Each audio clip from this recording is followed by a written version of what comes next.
Right then, everybody, back with the red review. I'll be talking mainly about the kind of review of the Brentford game, kind of looking ahead for the week. There isn't really too much news to really talk about, but yeah, I'll be talking about that mostly, and maybe about the FENERBAÇHE game and a little preview towards that. But let's get straight into it. It's episode 7. 7 weeks in a row we've been going, so yeah, leave a like, comment, subscribe, and let's get straight into it. So, let me talk about the Brentford review. I mean, it's a very good game. I've done the 5 things we learned, match reaction, play ratings, but as the time goes on, it was a very good performance. And I've seen loads of compilations of players like Casemiro. I think I saw Garnacho one. I saw like a few very good performances in there by Manchester United, and I think we were just better as a team. It wasn't, yes, obviously some individuals had better performances than previous, but it was just a better performance as a team. And I think you look at what Erik ten Hag, what we struggled to do, it was very disappointing to kind of see that. And I think we did do a very good job yesterday at maintaining Brentford. I mean, Mbeumo didn't really do anything, and he was their key player. We were very compact. The press at times is a bit shaky. I mean, that's one thing I do want to discuss. The press by Manchester United.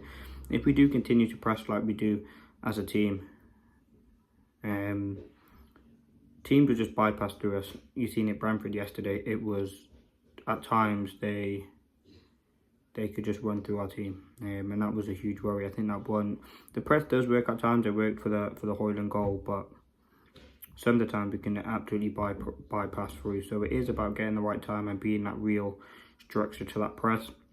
And then we did do a very good job though at keeping Brentford quiet. There weren't many games, there weren't really moments where we were caught out in the transition. I think defensively we were fantastic. De Ligt was superb yesterday, and I think the whole defensive unit was fantastic, from Johnny Evans, De Ligt, Mazraoui coming into the team off the bench, Delo. I think Lisandro Martinez did a very good job at left back and keeping Mbeumo quiet. As I said, he's a player who's on some great form and is a top class quality player, so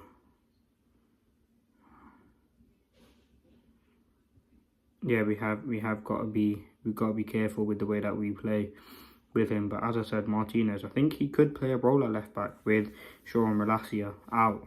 I think a left-footed left back is needed, and in the times like Mazraoui's injured, for rotation purposes, you can definitely have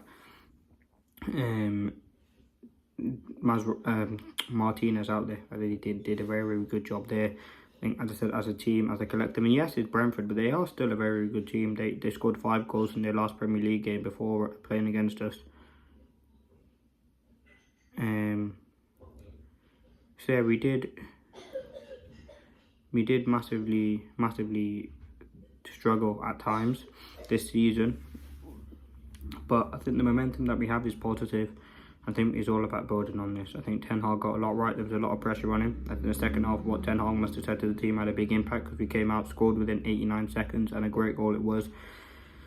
And then Rashford on the right-hand side was fantastic. Garnacho on the left. Midfield, Bruno Fernandes got an assist, was more compact on the ball. Casemiro, I'm seeing glimpses of the 22-23 Casemiro, which is fantastic. And I just hope we can get our team back playing some very fluid football, because that's ultimately what we need. And that's something that will massively benefit us, not only as a club, but as a team. And I think it was a solid performance all around by us. And I think going forward, we continue to improve. We didn't have much possession, but in the moment that we did, we made it count, and we made it very difficult to Brentford. They play a 3 or 5-3-2 sort of system. They like to get the wing-backs involved. I think our wingers defended very well. The inverted full-backs, I think the distribution from Onana was very good, but realistically what we brought Onana for, we didn't really get to see it in the game. We came from the short pass and getting involved in the play. We couldn't see that enough yesterday, just based on the fact that he was just going long most of the time, and his long passing is very good. He got Delo in a few times where we could have scored. Like, it was just nice to see us playing with a bit more freedom and composure, particularly in that second half. I think in that first half there was certainly a lot to improve on, and a lot of sort of ways where we could have developed and we could have went in better to challenges.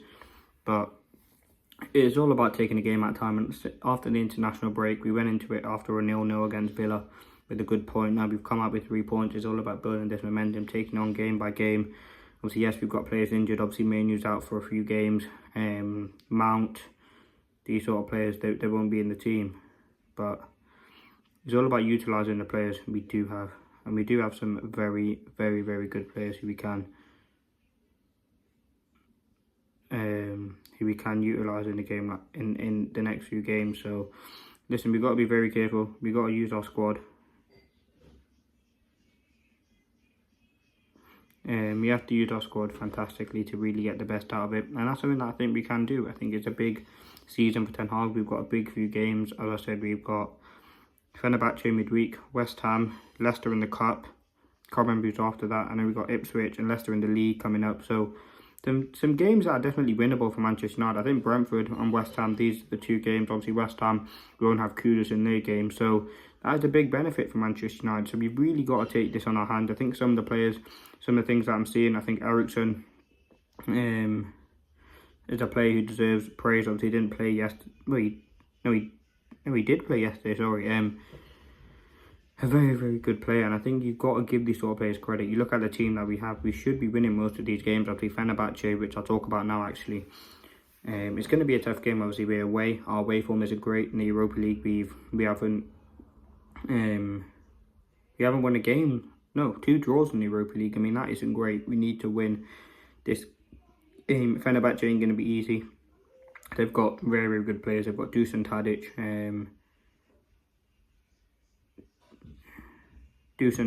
They've got Sofran Amrabat, Fred, like players who can really cause a threat for United. And we have struggled against big European teams. The atmosphere will be big, and it will be a tough game for United. So I think it's all about the way that we play. I'll definitely look at making some changes. Maybe Delo will probably go back to left back. Martinez will probably go back into centre back. I actually wouldn't mind keeping Mazraoui on the bench, or maybe even putting Delo on the bench for another game.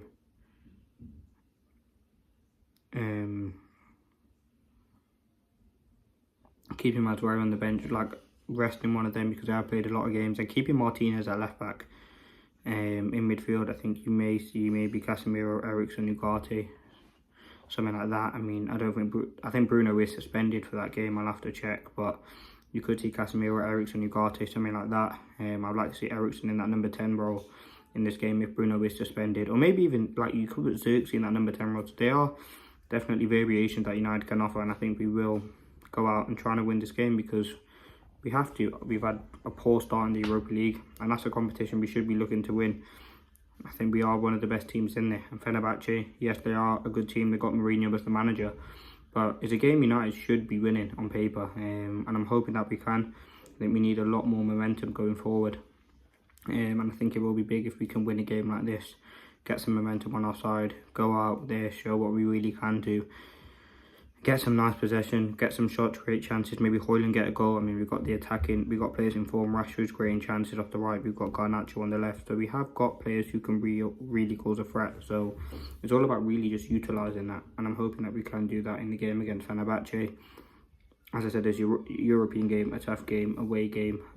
It's not going to be easy, but what I think United must do is, listen, there's going to be games, going to be periods where we're not in the game. And it's all about signing those periods out. I think we did fantastic. We did it fantastically well against Brentford, not letting them have any moments where they could score goals, and not really limited the mistakes that we had. As I said, Højlund getting a goal, the ZIRKZEE issue, what do we do with him? Because listen, he just doesn't look confident in front of goal, and I think his best sort of play comes with his back to goal, linking up play. So I think in this game where Bruno is suspended, maybe put ZIRKZEE in the number 10. I've mentioned that quite a few times, to be honest with you, putting ZIRKZEE in that 10.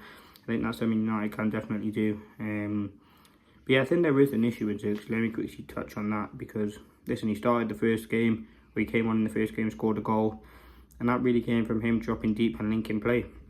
A few games he's obviously played that striker with Højlund being out injured. His best attribute for me is linking play, and getting other players into the game as kind of a hold-up sort of player, and that's something that he can't really do at the striker role. It's all about like working with the striker to make an impact, and that's something that I don't think that's his best attribute, is real being a lethal finisher. So maybe kind of dropping him maybe dropping him into that number 10 role where he can have more of an impact. There's less pressure on him to score goals.